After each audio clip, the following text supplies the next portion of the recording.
जगत को त्रास देने वाला रावण अपने कुटुंब सहित नष्ट हो चुका था। कौशलाधीश राम के नेतृत्व में छहु और शांति थी।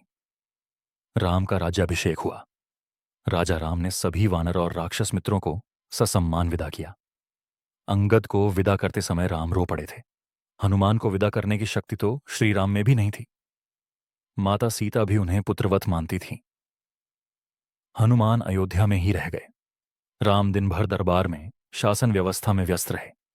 संध्या जब शासकीय कार्यों से छूट मिली तो गुरु और माताओं का कुशलक्षेम पूछने अपने कक्ष में आए। हनुमान उनके पीछे पीछे ही थे। राम के निजी कक्ष में उनके सारे अनुज अपनी अपनी पत्नियों के साथ उपस्थित थे। वनवास, युद्ध और फिर अनंत औपचारिकताओं के पश्चात यह प्रथम अवसर था जब पूरा परिवार एक साथ उपस्थित था। राम, सीता और लक्ष्मण को तो नहीं, कदाचित अन्य वधुओं को एक बाहरी अर्थात हनुमान का वहां होना अनुचित प्रतीत हो रहा था। चूंकि शत्रुघ्न सबसे छोटे थे, अतः वे ही अपनी भाभियों और अपनी पत्नी की इच्छा पूर्ति हेतु संकेतों में ही हनुमान को कक्ष से जाने के लिए कह रहे थे। पर आश्चर्य की बात कि हनुमान जैसा झाता भी यह मामूली संकेत समझने में असमर्थ हो रहा था। अस्तु, उनकी उपस्थिति में ही बहुत देर तक सारे परिवार ने जी भरकर बातें की।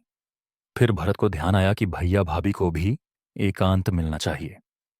उर्मिला को देख उनके मन में हुक उठती, इस पतिव्रता को भी अपने पति का सानिध्य चाहिए। अतः उन्होंने राम से आज्ञा ली और सबको जाकर विश्राम करने की सलाह दी। सब उठे और राम जानकी का चरण स्पर्श कर जाने को हुए, परंतु हनुमान वहीं बैठे रहे। उन्हें देख अन्य सभी उनके उठने की प्रतीक्षा करने लगे कि सब साथ ही निकले बाहर।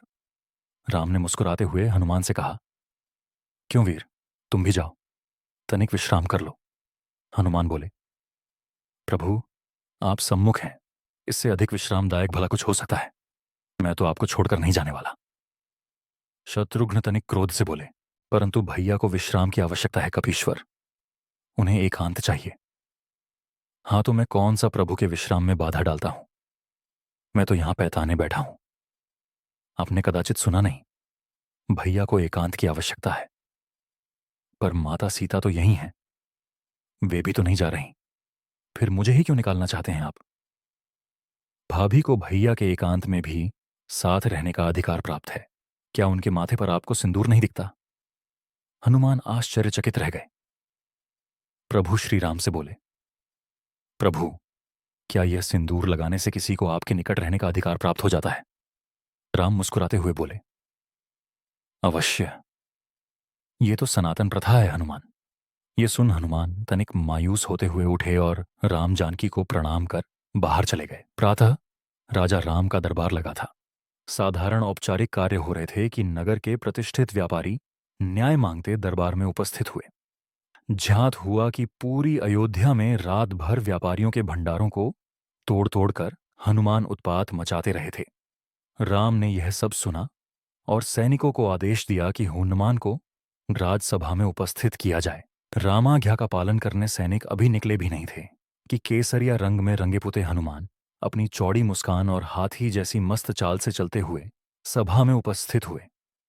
उनका पूरा शरीर सिंदूर से पटा हुआ था।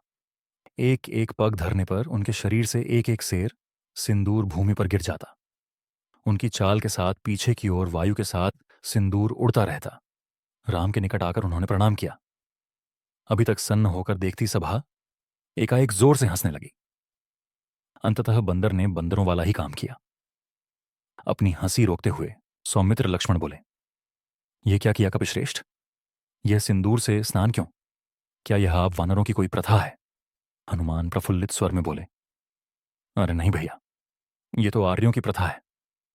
मुझे कल ही पता चला कि अगर एक चुटकी सिंदूर लगा लो तो प्रभु राम के निकट रहने का अधिकार मिल जाता है, तो मैंने सारी अयोध्या का सिंदूर लगा लिया। क्यों प्रभु, अब तो कोई मुझे आपसे दूर नहीं कर पाएगा ना? सारी सभा हंस रही थी और भरत हाथ जोड़े अश्रु बहा रहे थे। यह देख शत्रुघ्न बोले, भैया, सब हंस रहे हैं और आप रो रहे हैं, क्या हुआ? भरत स्वयं को संभालते हुए बोले, अनुज, तुम देख नहीं रहे, वानरों का एक श्रेष्ठ नेता, वानर राज का सबसे विद्वान मंत्री, कदाचित संपूर्ण मानव जाति का सर्वश्रेष्ठ वीर, सभी सिद्धियों, सभी निधियों का स्वामी, वेद पारंगत, शास्त्र मर्मज्ञ, यह कपिश्रेष्ठ अपना सारा गर्व, सारा ज्ञान भूल कैसे राम भक्ति में लीन है। राम की निकटता प्राप्त करने की कैसी उत्कंठ इच्छा जो यह स्वयं को भूल चुका है। ऐसी भक्ति का वरदान कदाचित ब्रह्मा भी किसी को न दे पाए। मुझ भरत को राम का अनुज मान भले कोई याद कर ले, पर इस भक्त शिरोमणि हनुमान को संसार कभी भूल नहीं पाएगा। हनुमान को बारंबार प्रणाम।